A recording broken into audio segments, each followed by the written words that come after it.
Movie की starting में हम एक केटी नाम की लड़की को देखते हैं जो कि कॉफी शॉप में काम किया करती थी। केटी बहुत ही सुंदर होती है और वो एक मॉडल बनना चाहती थी। उसके दोस्त जब उससे मिलने आती है तो वो उसे पोर्टफोलियो बनाने के लिए कहती है और उसे कुछ फोटोग्राफर भी सजेस्ट करती है जिससे वो मिल के फोटो खिंचवा सके। शाम को केटी जब घर वापस जा रही होती है तो वो एक बोर्ड पर फ्री फोटोग्राफी का एक पोस्टर देखती है जिसे देखकर वो खुश हो जाती है और वो उसका फोन नंबर लेकर वहाँ से चली जाती है। घर जाकर वो उस नंबर पे कॉल करती है और वहाँ पे एक बंदा उसे उठाता है जो कि केटी को उसकी सेल्फी भेजने के लिए कहता है। ये सुन के केटी उन्हें अपनी फोटो भेजती है और उसके बाद उसे कुछ मैसेज आता है जिसमें उसे अगली सुबह 10 बजे शूट के लिए बुलाया गया था। ये देखकर केटी खुश हो जाती है और अगले दिन वो उस जगह पर पहुंचती है जहाँ पे एक मॉडल की ऑलरेडी फोटो शूट चल रही थी। केटी की मुलाकात वहाँ पे 3 लड़कों से होती है जिनके नाम होते हैं इवान, जॉर्ज और निकोलाई और वही लोग उसकी वहाँ पे फोटो शूट करने वाले थे। इवान उसे एक ड्रेस चूज करके देता है और उसे वो पहनने के लिए कहता है और केटी उसकी बात मान के वो ड्रेस पहनती है जिसमें वो बहुत ज्यादा सुंदर लग रही थी और उसके बाद वो सभी उसकी फोटो शूट करते हैं। इवान केटी से कहता है कि उसे और छोटे कपड़े पहनने चाहिए कि उसमें वो और ज्यादा सुंदर लगेगी, लेकिन केटी उससे कहती है कि वो इतने छोटे कपड़ों में कंफर्टेबल नहीं फील करती है। इवान उससे कहता है कि अगर उसे मॉडल बनना है तो उसे सब कुछ करना पड़ेगा। तो केटी को ये बात पसंद नहीं आती और तुरंत वहाँ से चली जाती है। अगली सुबह जब वो जॉगिंग करके वापस आती है तो अचानक उसके दरवाजे पे कोई आता है और जब वो दरवाजा खोलती है तो वहाँ पे जॉर्ज को पाती है जो केटी से कहता है कि वो उसकी फोटो उससे देने आया है। केटी उससे कहती है कि उसका बहुत ही बेकार एक्सपीरियंस था इसीलिए वो इन फोटोज को एक्सेप्ट नहीं कर सकती। ये सुनकर जॉर्ज उससे कहता है कि उसे फोटोज रख लेनी चाहिए और उसकी बाकी फोटो वो लोग अपने कंप्यूटर से डिलीट कर चुके हैं ताकि उसकी प्राइवेसी बनी रहे। दोस्तों जॉर्ज यहाँ पे झूठ बोल रहा था और उसने उसकी कोई भी फोटो डिलीट नहीं करी हुई थी ताकि उसकी प्राइवेसी बनी रहे। दोस्तों जॉर्ज यहाँ पे झूठ बोल रहा था और उसने उसकी कोई भी फोटो डिलीट नहीं करी हुई थी और घर जाके वो लैपटॉप में केटी की ही फोटोज देख रहा था तो उसे वो बहुत ज्यादा सुंदर लगती थी। रात को केटी कूड़ा फेंकने के लिए घर से बाहर जाती है और यहाँ हम जॉर्जी को देखते हैं जो कि जबरदस्ती उसके घर में घुस जाता है। केटी जब बाहर से अंदर आती है तो अपने बेडरूम में जाके सो जाती है लेकिन उसे बात पता नहीं थी कि उसे घर में कोई घुस आया था। तभी अचानक उसे फोटो खींचने की आवाज आती है और जब वो उठती है तो अपने सामने जॉर्जी को पाती है जो कि सोते हुए उसकी फोटोज ले रहा था। ये देखकर उसे बहुत ही गुस्सा आता है और वो उससे कहती है कि तुरंत उसके घर से चला जाए। वो अपनी स्टिंग गन निकालती है और उसे शूट करती है जिससे जॉर्जी नीचे गिर जाता है और फिर केटी बाहर जाने की कोशिश करती है और जोर से चिल्लाने लगती है। तभी जॉर्जी उठ के केटी का मुंह बंद कर देता है और उसे वापस अंदर ले आता है लेकिन केटी की आवाज उसके पड़ोसी तक पहुंच जाती है जिससे उसकी नींद खुल जाती है। जॉर्जी उसे बुरी तरह पीटता है जिससे वो जख्मी हो जाती है और उसके बाद वो उसके मुंह में एक कपड़ा घुसा देता है ताकि वो चिल्ला ना पाए। केटी के हाथ पैर बांध देता है ताकि वो वहाँ से भाग ना सके लेकिन तभी वहाँ पे केटी का दरवाजा खोलकर उसका पड़ोसी आता है उसकी मदद करने के लिए लेकिन जॉर्जी उसे स्टैप कर देता है जिससे उसकी मौत हो जाती है। उसके बाद जॉर्जी दरवाजा बंद करता है और केटी का शोषण करता है लेकिन कुछ देर बाद उसे एहसास होता है कि शायद उससे गलती हो गई है इसीलिए वो अपने आप को कोसने लगता है और रोता है। वो अपने भाई इवान और निकोलाई को कॉल करके सारी बात बताता है और उनसे कहता है कि वो उसकी मदद करें। जब वो दोनों वहाँ पर आते हैं तो उसकी मदद करने लगते हैं। वो घर में सारे फिंगरप्रिंट मिटा देते हैं ताकि कोई भी सबूत ना बच सके। जिस चाकू से उसने केटी के पड़ोसी को मारा था उस चाकू में वो केटी के फिंगरप्रिंट्स लगा देते हैं ताकि पुलिस को लगे कि केटी ने ही उसे मारा है। उसके बाद वो केटी को ड्रग्स देते हैं और उसे उठाकर अपनी गाड़ी में ले जाते हैं। जब केटी की आंखें खुलती हैं तो वो अपने आप को बंधा हुआ पाती है और वो अपने ऊपर इवान को देखती है जो कि उसका जबरदस्ती शोषण कर रहा था। वहाँ पर निकोलाई और जॉर्जी भी मौजूद थे और केटी की हालत देखकर निकोलाई उसके ऊपर पेशाब करता है। कुछ देर बाद वहीं चले जाते हैं और केटी बहुत ज्यादा तकलीफ में होती है लेकिन फिर भी वो उस पर दया नहीं करते और वापस से आके उसे नहलाते हैं। जॉर्जी उसके लिए कपड़े लाता है और उसे कपड़े पहनाने लगता है लेकिन तभी वो उसके सर पे बाल्टी मारती है और वहाँ से भागने की कोशिश करती है। वो रास्ते में भागते हुए सबकी मदद मांगती है लेकिन उसकी कोई भी मदद करने को तैयार नहीं होता। तभी वहाँ पे एक डिटेक्टिव आता है जो कि उसकी मदद करता है और केटी को पता चलता है कि वो एक अच्छा इंसान है जो कि उसकी मदद करने के लिए तैयार है। वो केटी को पुलिस स्टेशन लाता है जहाँ केटी उसे सारी बात बताती है। केटी बहुत ज्यादा डरी होती है इसीलिए वो उसे कोई भी बात बताने को राजी नहीं होती। तभी वहाँ पे डॉक्टर आती है जो कि केटी का ध्यान रखने आई थी और डिटेक्टिव उससे कहता है कि वो किसी से बात नहीं करना चाहती। डिटेक्टिव वहाँ से जाता है तो वो लेडी उससे बात करने लगती है और उसे कहती है कि उसे पता है कि उस पर क्या बीत रही होगी। उसे कहती है कि उसके साथ भी शोषण हो चुका है क्योंकि वो भी एक विक्टिम रह चुकी है। उस लेडी की बात सुन के केटी को लगता है कि शायद वो उसकी मदद करेगी इसीलिए वो उससे कहती है कि वो उसे अमेरिकन एम्बेसी में ले जाए। वो लेडी तुरंत उसे अपने गाड़ी में बैठाती है और उसे लेकर वहाँ से रवाना होती है और रास्ते में किसी को कॉल करती है और कहती है कि एक लड़की को मदद की जरूरत है। तो दूसरी तरफ से एक बंदा जवाब देता है कि उसे तुरंत यहाँ पर ले आओ। वो लेडी उससे कहती है कि वो उसे तुरंत अपने घर लेकर जा रही है ताकि वो उसे वहाँ पे खाने और कपड़े दे सके और उसके बाद वो एम्बेसी चलेंगे। केटी उसकी बात मान लेती है और उसके साथ चलने के लिए तैयार हो जाती है। वो लेडी कोई और नहीं बल्कि जॉर्ज की माँ थी जो कि उसे वहाँ पे पागल बनाकर ले आई थी ताकि अपने बच्चों को वो सेफ रख सके।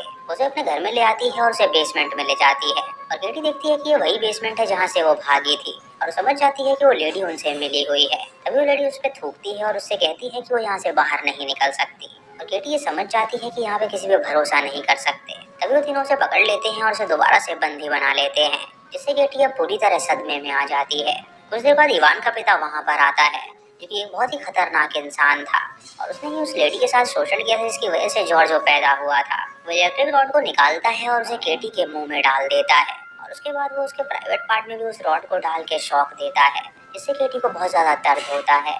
उसके बाद वो उसका शोषण भी करता है और केटी बहुत ही ज्यादा जख्मी हो जाती है। उसके बाद मिस पेटो अपने कमरे में जाती है और इन सबको कुछ पैसे देती है और उसके बाद वो गाने चलाकर रोने लगती है। उसे कहीं ना कहीं लग रहा था कि वो गलत कर रही है। केटी की हालत इतनी खराब हो जाती है कि वो मरने ही वाली होती है और तभी वहाँ पे इवान आता है, जो कि उसे बुरी तरह पीटने लगता है। फिर ये दोनों एक बॉक्स को लाते हैं जिसमें वो केटी को दफनाने का प्लान करते हैं और वहीं पे एक गड्ढा भी खोदते हैं ताकि वो उसे उसमें डाल सके। वो उसे उठाकर बक्से में बंद करते हैं और उसे जमीन में गाड़ देते हैं, जिससे केटी बहुत ज्यादा रोने लगती है।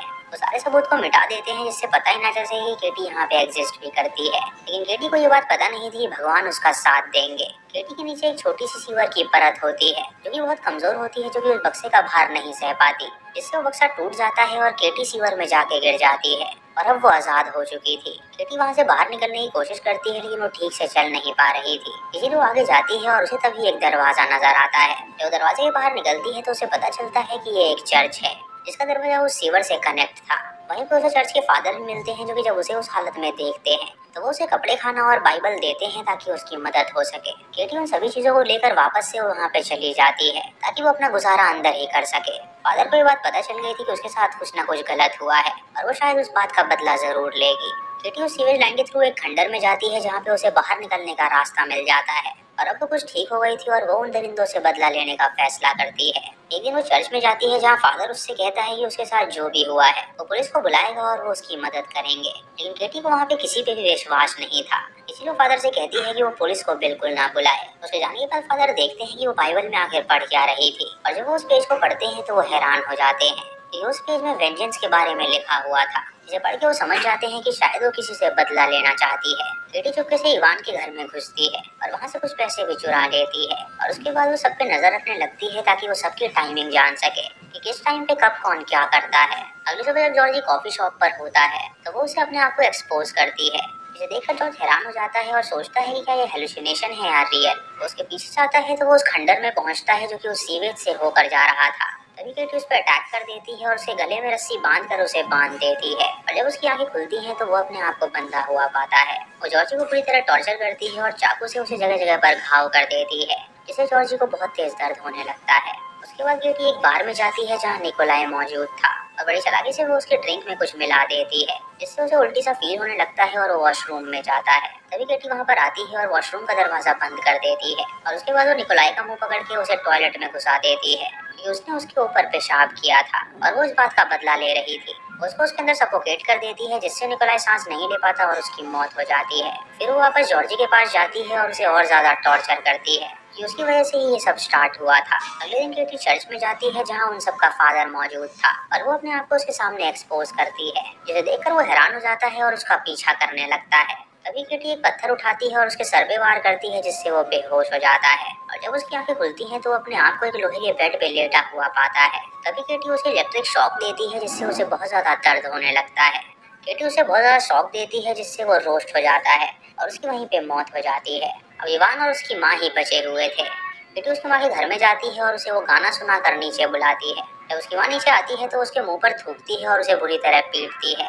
उसके बाद वो उसे उस बॉक्स में बंद करती है जिसमें वो बंद हुई थी और उसे उसके बेटे की हालत दिखाती है, जो कि अधमरा हो चुका था। उसकी हालत देखकर उसे बहुत ही ज्यादा बुरा लगता है और उसके बाद वो मिसेस प्लेटो के सर पे वार करती है, जिससे वो बेहोश हो जाती है और उसके बाद वो बॉक्स को बंद कर देती है। कुछ देर बाद इवान जब घर में आता है तो देखता है कि उसके घर का सामान पूरा बिखरा हुआ है। उसे कुछ गड़बड़ लगती है तो वो तुरंत बेसमेंट में जाता है और उससे होते हुए तुरंत सीवर लाइन में पहुंचता है। तभी वो अपने सामने जॉर्जी को देखता है, जो कि बुरी हालत में था, इसीलिए उसके पास जाता है उसकी मदद करने के लिए।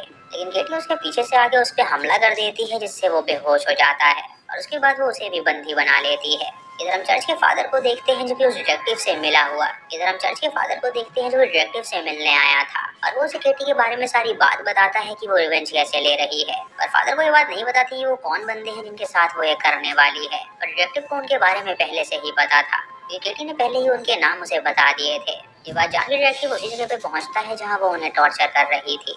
तभी इवान पेटो की आवाज सुनता है और केटी के पूछने पर वो उससे कहता है कि वो लेडी उसकी मॉम नहीं है। उसकी मॉम को गुजरते ही उसके पिता ने उसके साथ शोषण किया था। इसके बाद जॉर्ज पैदा हुआ था। ये सुन के केटी पेटो का बॉक्स खोलती है और उससे कहती है कि अब वो देखे। उसके सामने जॉर्जो को जान से मार डालती है जिससे पेटो को बहुत ही दर्द होता है। उसके बाद वो एक प्रेस मशीन इवान के प्राइवेट पार्ट में लगाती है और उसके बाद उसे पिचका देती है जिससे उसका प्राइवेट पार्ट डिस्ट्रॉय हो जाता है। तभी वहाँ पे डिटेक्टिव आ जाता है जो केटी से कहता है कि वो ऐसा बिल्कुल ना करे। लेकिन तभी इवान अपने आप को छुड़ा लेता है और वो केटी का गला दबाने लगता है। ये देखकर डिटेक्टिव इवान के सर में गोली मार देता है जिससे उसकी मौत हो जाती है। और उसके बाद वो केटी से माफी मांगता है कि उसने शुरुआत में उसकी मदद नहीं की। अब केटी का मतलब पूरा हुआ था और वो बाहर जाकर मुस्कुराने लगती है। और इसी के साथ ये मूवी यहीं पे खत्म हो जाती है।